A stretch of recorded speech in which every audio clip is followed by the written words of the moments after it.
దెయ్యాలు, భూతాలు అనేవి ఉన్నాయా? లేవా? యాక్చువల్లీ దయ్యాలు అనేకంతది, భూతాలు అనేకంతది ఎవరి వంట్లో పడితే వాళ్ళ వంట్లో రావు. ఊరికి ఇవన్నీ అబద్ధాలు. ఈ దెయ్యాలు నిజంగా బాడీని టార్గెట్ చేస్తాయా లేదా మన మైండ్ సెట్ని టార్గెట్ చేస్తాయా?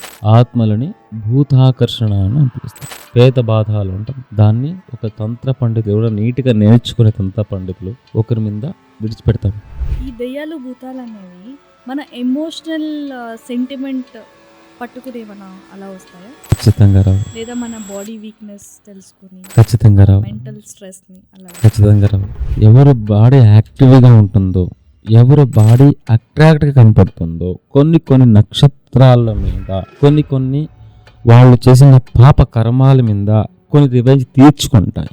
మన బాడీ కానీ మనల్ని మన లోపలికి రావాలంటే దయ్యాలకి ఏది ఎక్కువ అట్రాక్ట్ అయిన తర్వాత వీళ్ళకి ఎలా ఉంటుందో అంటే మూడ్ ఆఫ్గా ఉంటారు, ఎవరి జతలో మాట్లాడరు. అమ్మాయి మీద వస్తే తన కామ కోరికలు తీర్చుకుంటారు.